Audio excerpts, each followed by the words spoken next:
만일 주께서 허락하시면 라는 제목으로 말씀을 드리겠습니다.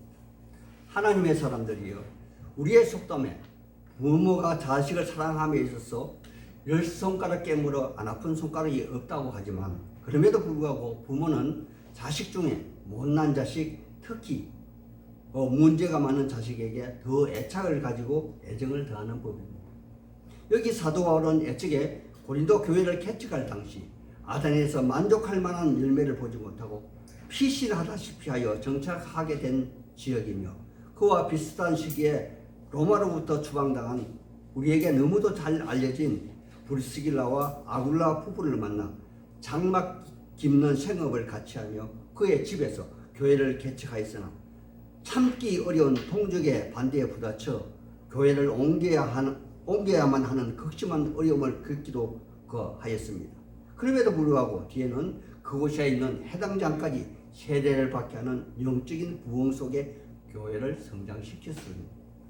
여호와 하나님의 사람들이여, 그가 처음 그곳에 교회를 개척할 당시 얼마나 극심한 어려움을 당했으면 그 당시 상황을 기록한 사도행전 18장 9절과 10절 이하에 보면 애적에 다메섹 도상에서 만난 주님이 직접 환상 중에 나타나시어 두려워 말라, 침묵하지 말고 말하라, 내가 너와 함께 있음에 어떤 사람도 너를 대적하여 해롭게 할 자가 없으리니 이는 이 성중에 내 백성이 많음이라, 이렇게 권면까지 하고 부탁까지 하셨겠냐는 것입니다.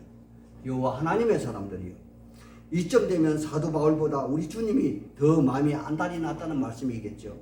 왜냐하면 바로 이 말씀은, 즉 주께서 바울 사도에게 하신 말씀은 그 옛날 이스라엘 민족을 애굽에서 가나안 땅으로 이끌었던 모세나 혹은 그의 후계자 여호수아에게 여호와 하나님이 하셨던 말씀과 동일한 말씀으로, 여기 사도 바울은 그 당시 모세와 여호수아가 맡았던 그 중책을 지금 여기서 수행하고 있다는 그러한 반증이기도 한 것이기 때문입니다.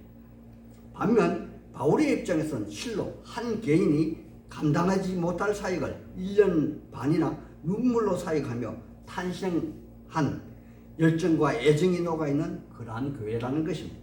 그러므로 사도 바울 입장에서는 무한한 애정과 남다른 애착을 가지고 있었던 고린도 교회가 실로 탈도 많고 문제도 많이 노출하고 있음에 안타까움을 섞이지 못하고 그들이 제기하고 있는 문제를 하나하나 체크하고 교훈하면서 지금은 갈 수 없는 형편이나 만일 주께서 원하신다면 고린도 교회를 직접 방문하여 여러 날 그들과 함께 하고픈 마음을 피력하고 있는 것입니다.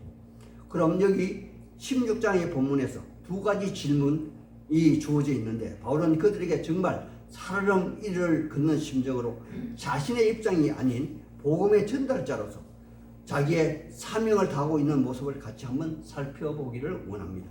하나님의 사람들이여, 제가 왜 이러한 말씀을 하느냐 하면, 앞에서 여러 번 제가 말씀드린 적이 있듯이 무엇에 관하여는 혹은 무엇에 대하여라는 말씀은 고린도 교회 바울 사도에게 답변을 요구하는 것으로 1절에 연보에 관하여는, 그리고 12절에 형제 아볼로에 대하여는 라는 원문에 보면은 페리데라는 단어를 사용하고 있는데, 이 단어는 질문에 대한 답변을 할 때 사용되는 그러한 단어라는 것입니다.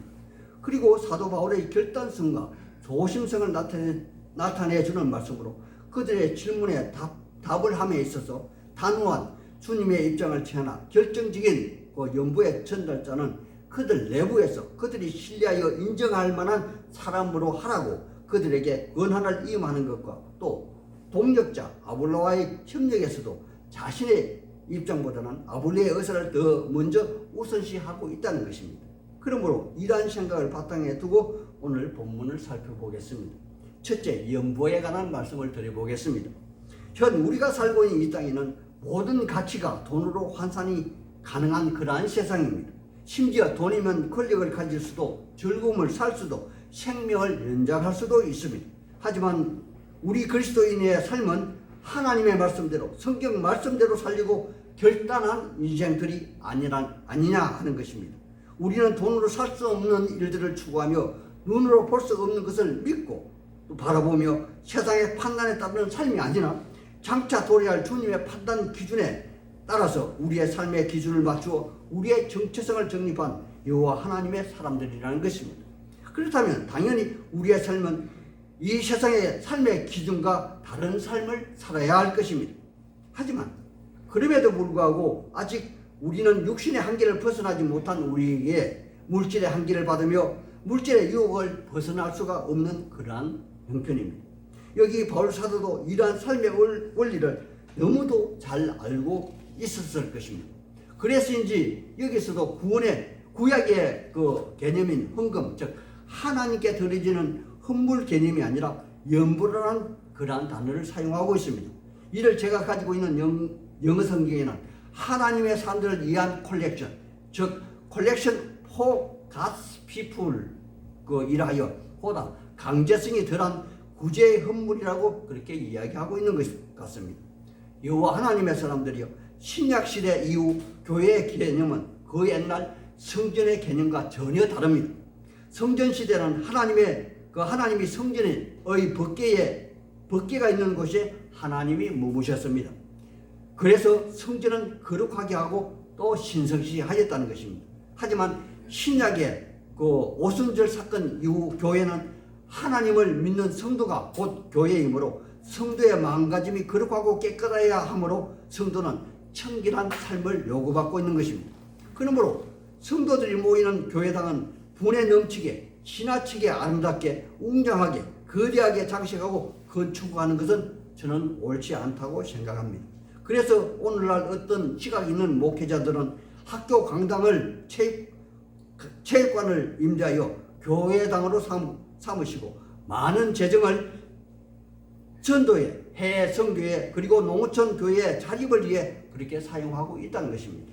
이러한 개념이 사도 바울이 고린도 후서 9장 5절 이하의 성도를 섬기는 연보로서 참 연보는 미리 준비하여야 하며 억지가 아니라 즐겁게 내는 것이며 적게 심는 자는 적게 거두고 많이 심는 자는 많이 거둔다는 말로서 각자 마음대로 정할 것이요 이렇게 건면하고 있다는 것입니다. 하나님의 사람들이요, 하나님은 즐거이 내는 자를 기뻐하신다, 그러한 말씀입니다. 그래서 우리 한번 이 개념이 중요하기 때문에 신약에 헌금하는 개념이기 때문에 한번 고린도후서 9장 6절에서 9절의 말씀을 한번 같이 찾아서 같이 한번 읽어보겠습니다. 고린도후서 9장 6절에서 9절 말씀입니다. 신약 성경 295페이지에 있습니다. 신약 성경 295페이지. 고린도후서 9장 6절에서 7절.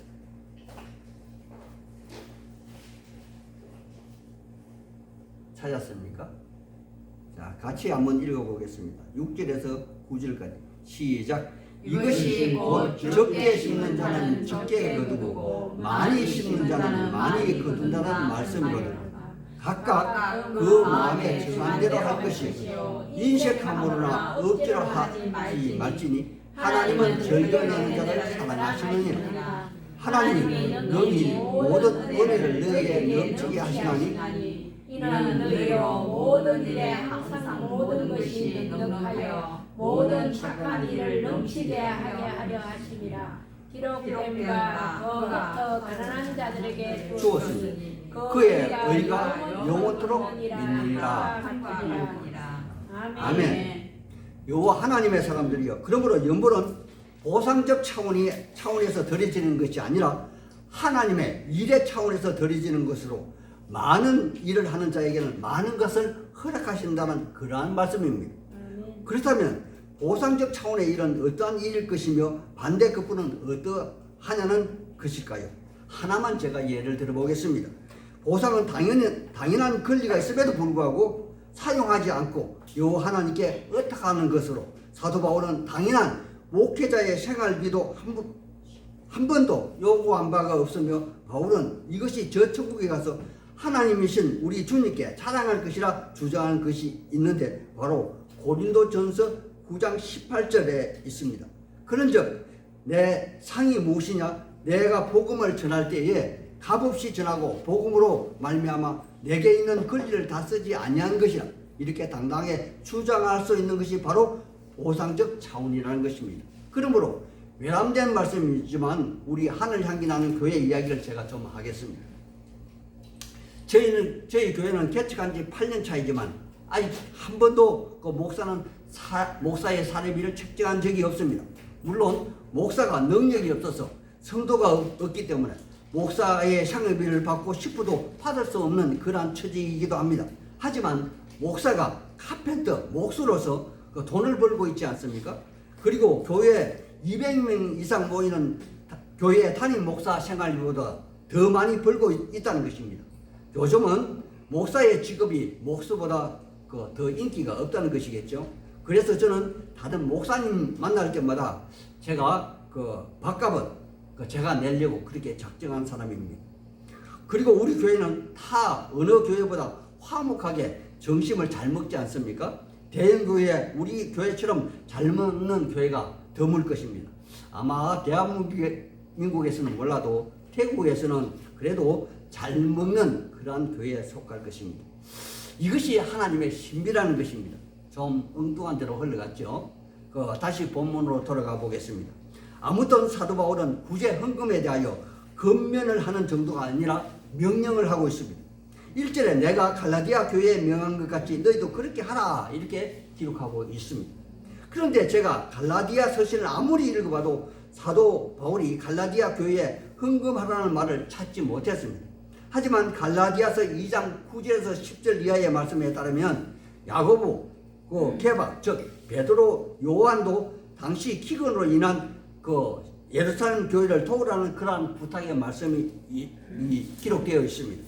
이 말씀을 근거로 성경을 찾아보면은 로마의 글라디오 황제 때 매우 심한 기근이 있었고 바울 사도는 고린도 후서 8장 2절에 마게도니아 교회들이 극심한 가난 중에서도 풍성한 연보로 성도 섬기는 일에 참여하여 기도를 통해 전달하였다고 그렇게 기록하고 있다는 것입니다.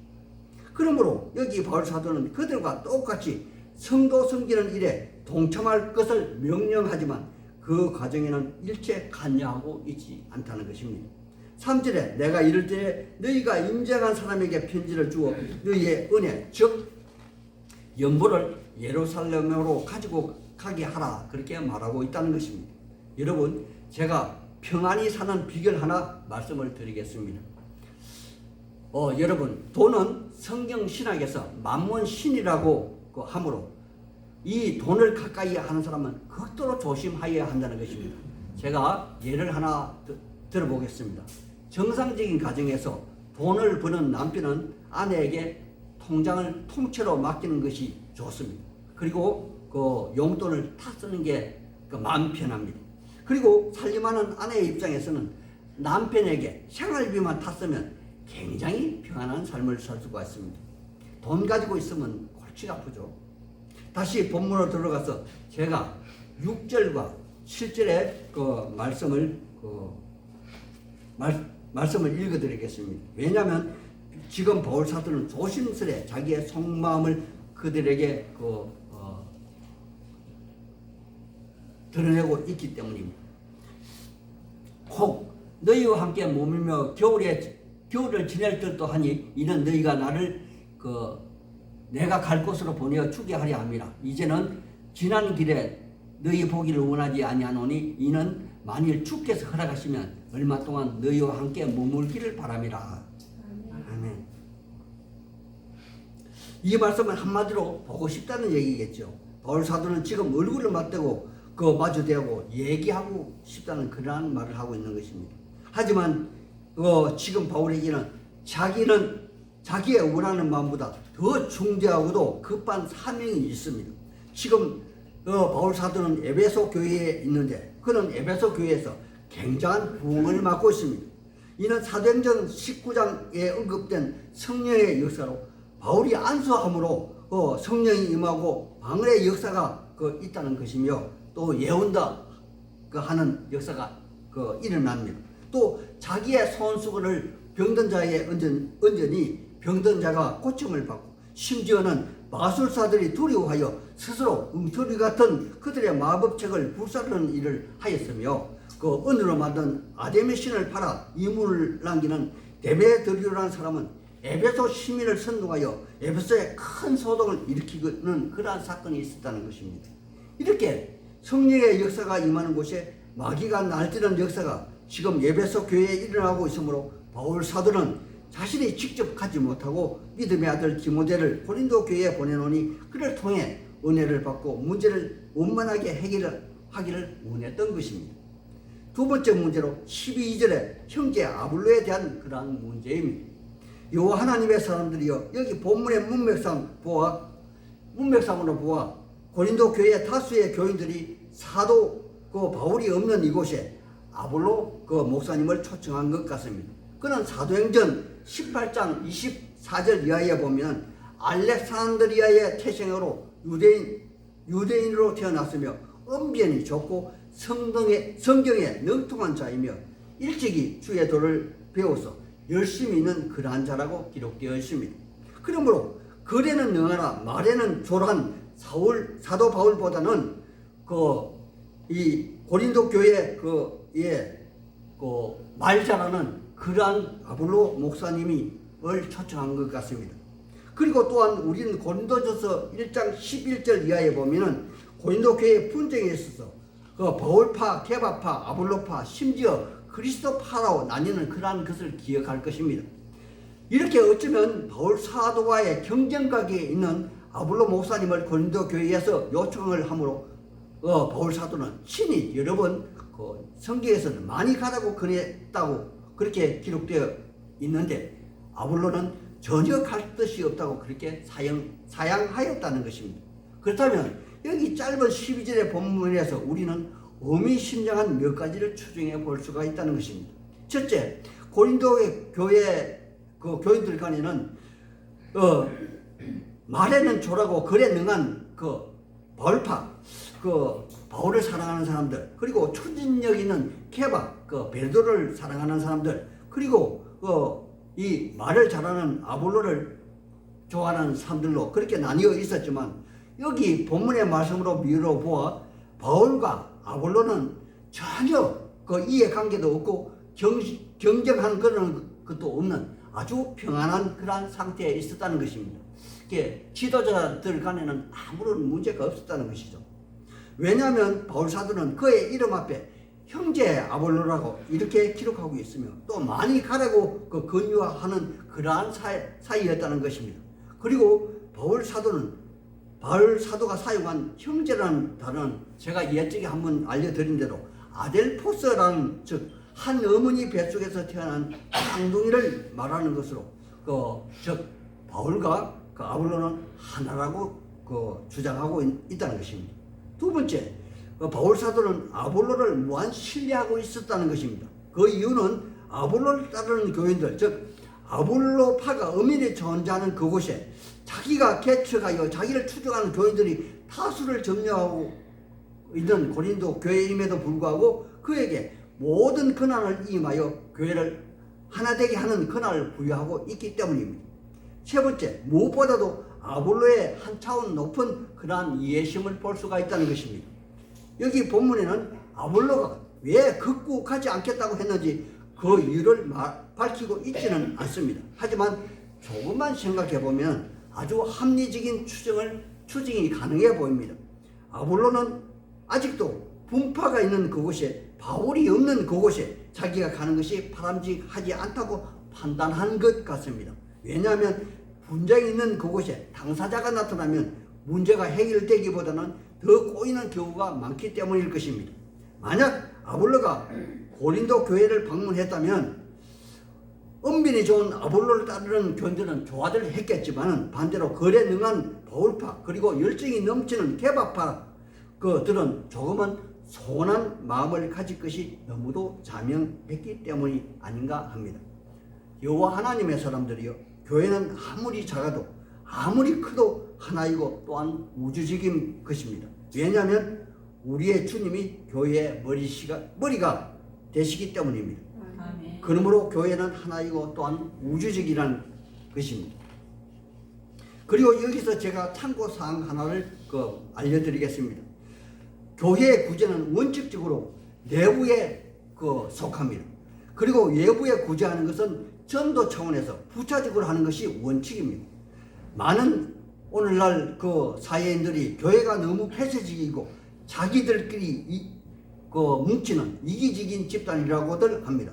하지만 현재 교회만큼 구제를 하는 곳도 없습니다. 당연히 보이지 않는 곳에서 행하는 구제는 교회가 월등하게 많다는 사실입니다. 이와 하나님의 사람들이여 이제 말씀을 맺으려 합니다. 사도 바울은 자신이 눈물로 개척한 고린도 교회를 방문하기를 원했습니다. 하지만 그는 주님의 종의 신분으로서 그의 방문보다는 더 크고 엄중한 일을 지금 행하고 있다는 것입니다. 그것은 바로 주님을 에베소 교회에서 증거하는 일입니다.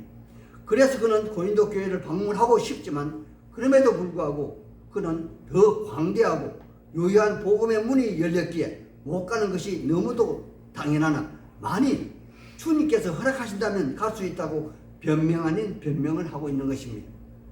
오늘날 우리도 마찬가지가 아니겠습니까? 그 어떤 일보다도 우선해야 하는 일이 바로 주님이 원하시는 일일 것입니다. 아멘. 만약 마음속에 주님의 일보다 자기 자신이 원하는 일을 하고 볼 때는 정중하게 만일 주님께서 허락하시면 하겠다고 그렇게 정중하게 거절하는 것이 옳다는 것입니다. 이러한 믿음의 고백을 할 수 있기를 우리의 구주 예수님 이름 받들어 소망하고 축복하는 바입니다. 아멘.